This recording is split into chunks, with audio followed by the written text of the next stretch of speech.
Hey there everybody, it's Mark Crowley. I'm back with another How to Draw video. Today we're going to be drawing hands. Drawing hands is very difficult. If anyone tells you that it's easy, they're lying to you. I'm sorry, but it's the truth. Very hard to draw hands. I'm going to start by drawing a square that's sort of tilted on its side. It may look a little bit like a diamond shape, but I'm going to do this all in time-lapse because, let's face it, there is nothing more boring than watching me draw a square. So let's go ahead and do that, and I will be right back. Okay, so here we go. We have this, it's not a perfect square. I think it's maybe a little wider than it is from top to bottom. But in any case, this is going to be the line that forms the palm of the hand, or we're going to build the palm of the hand off of it anyway. I want to begin by drawing a curving line here. This is actually the base of the fingers. If you look at your hand, you may notice that there's sort of like a curving line there where all the fingers begin, and that's what I'm doing with that. Now, one of the trickiest things, you have to, first of all, divide this area into 4 equal lines. And so I would say find the middle first, pretty easy to do that, and then come over here and divide that space into 2, and then this space into 2 roughly equal spots. And what we're going to try to do here is draw the middle finger, and to get that width or length accurate, we need to sort of measure the length from here to here and try to reproduce that over here. So, you just sort of do your best eyeballing it or whatever to figure out where that point comes from here to here, equal to there. And we go back from that point to draw the middle finger. Sounds like I'm talking about giving someone the finger. I'm not going to put that into a video. This is like family time here. We don't get into that stuff here, right? Anyway, I'm going to go ahead and draw the pointer finger. And notice that it comes back. You've got this finger here, and it drops back a little bit. You see that comes from your own hand. I'm basically reproducing that in my drawing. And notice also that as I am making each one of these fingers close, actually touching one another, that the lines are kind of fanning out a little bit in this direction as they come back. Now notice how short the pinky really is compared to the other ones. So you have to very drastically drop back to around here, I'd say. And of course we all know the pinky is a little sort of smaller in general from side to side, so you want to try to get that into your drawing. So we got the fingers in here. Let's go ahead and move on to one of the tougher parts, which is drawing the thumb. Before we get that, I'm gonna put a sort of a triangular shape here. This is sort of negative space that allows me to figure out where the thumb comes out, and it is going to sort of gently break into 3 spots. There's a very slight angle here. And then there's a second curving thing going on over here, the sort of joints of the thumb as we reach the spot here. Now, I noticed that a lot of artists will exaggerate quite a bit the joints of the thumb. They really want it to be very clear that we have this tip part here, and then the sort of base part that comes off into the hand. I don't know if it's actually that pronounced in real life, but it surely helps to make your drawings of hands look good if you acknowledge that joint there, that sort of second joint. Usually some sort of fold of flesh in here, right around where the thumb connects to the palm. So you can get a couple of lines in there like that. Let's go ahead and finish off the shape of the palm itself. Now we have this straight line here of that box. I'm going to curve off of that just a little bit. And as we come back to here, we can begin to indicate the wrist before we actually reach the edge of that box. And over here, you could probably drop in a couple of lines that delineate the bottom of the palm. And finally, to finish it off, I'm going to put one line here that's the other side of the wrist. Of course, some people have thicker wrists than others, so you can sort of adjust that line accordingly. And we're pretty much done with the contour of the thumb. Now we can get into the details. I'm going to quickly indicate some lines that people are generally trying to get some sense of the 2 areas down here that form the base of the palm. And then, as you know, there are all these lines, you know, like the fortune tellers look at, oh, this is your lifeline, and this is your, I don't know. I'm just making it up, but you put in a couple of lines in here. You don't have to, you know, I would not get carried away with making loads and loads of lines in there. Generally, less is more.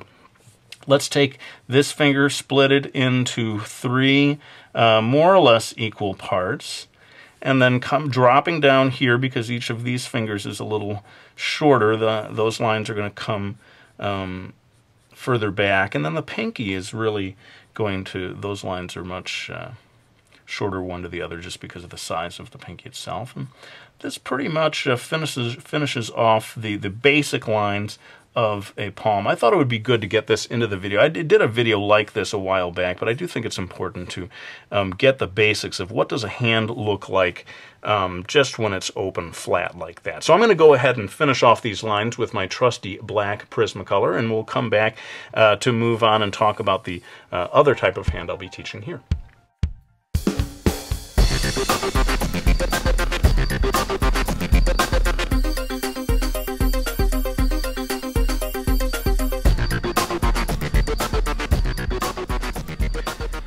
Okay, so there you go, the sort of basic hand that you can look at to sort of learn the lengths of the various fingers and so forth, and get a sense of that before you start trying to draw the hand in more complicated positions. Let's go ahead and move on to this next one. I'm going to draw a hand holding a pen. Sometimes you want to draw a character writing something, and then you suddenly realize how tricky it is to draw that. So let's go ahead and get into that. Again, I'm going to start with a sort of time-lapse box that I'm going to draw there, but then we'll get back to drawing the hand itself.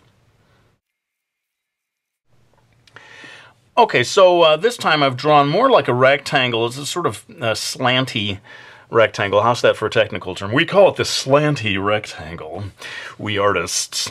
Anyway, so you draw this sort of slanty looking rectangle, and that's going to be this sort of base of the thumb here that's facing toward you. Now, we're going to start to build the thumb off of that, and I'm going to divide this space into 2, basically, right around here where it crosses halfway. See if you can replicate this angle. It may be helpful to look at the sort of shape of that triangle that starts there. And this is going to be the base of the thumb coming out and then bending down to hold the pen or pencil.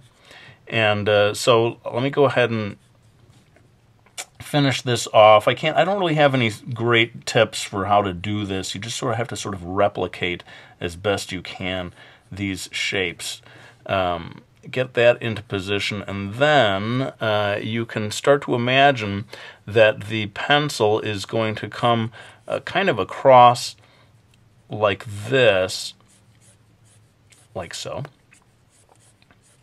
And once you've got that loosely indicated, we can begin to put the pointer finger. Now, people have looked at me, you know, the way I draw and say, man, you hold your pencil very strangely, and it's true. I had a motor scooter accident when I was in college, and it messed up my hand. But thank goodness I can still hold a pencil. And then watch how this finger line here is roughly parallel to that of the thumb when the hand is in this particular position, and it's going to cut back behind the pencil. Let's just say it's a pen. But I was going to say, whatever you do, don't draw a hand that looks like my hand, because then the fingers are like this, and people will look at your drawing and say, dude, it looks like your guy had a finger accident or something. I don't know. But that's why I based this on a photograph, actually, rather than just looking at my own hand, because I have such a strange way of holding a pencil. Anyway, we've kind of got that into position. It's time to finish off the rest of the palm. So I'm going to come down here and follow both of these lines, again, very roughly parallel to one another. This becomes the base excuse me, of the hand. And then we have to draw the following fingers that are down underneath. Different people sort of do different things with these fingers.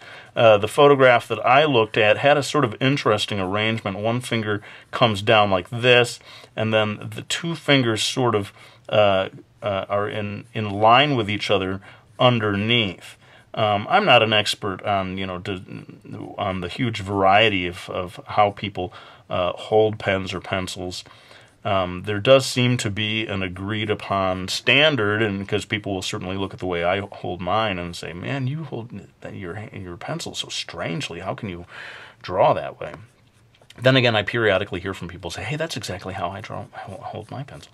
So I'm drawing the other side of the palm, and you're going to have to get a couple of lines in here that show the other sides of the pinky and maybe that second finger. So I'm going to get a line in here that is showing the base of the pinky finger folding back, and then if you imagine this second finger, what is that called?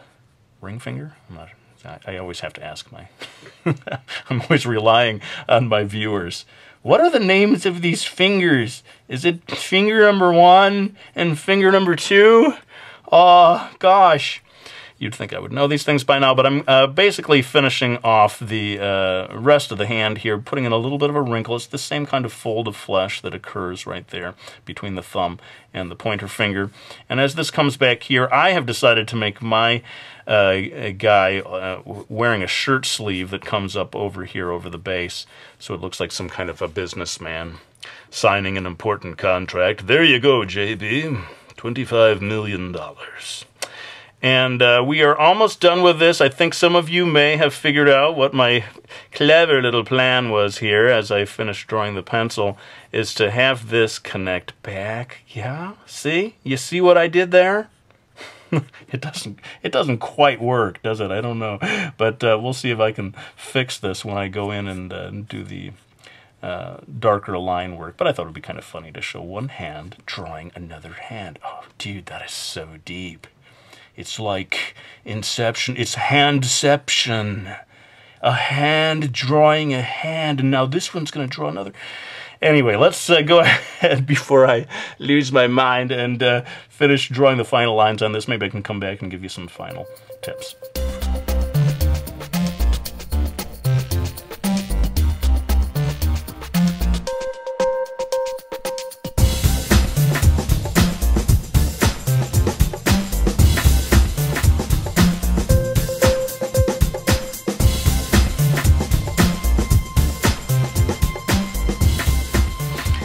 Alright, well, there you have it, my video showing a hand drawing another hand. And before anyone accuses me of ripping off the artist M.C. Escher, I just want you to know, you're right. I am totally ripping off M.C. Escher here. It's pretty sad and pathetic, and I'm sure I will be hearing from the attorneys that represent the estate of M.C. Escher in the days ahead. And if my channel gets pulled down, then you'll know exactly what happened. But in the meantime, let me thank anyone who has got my manga series Miki Falls from HarperCollins, also Brody's Ghost, available now at book fairs across the country. If your school is having a book fair, I greatly appreciate it if you keep an eye out for that. But let's go ahead and lay the pencil down. I want to thank you all for watching this video. I hope you found it useful, and I will be back with another one real soon.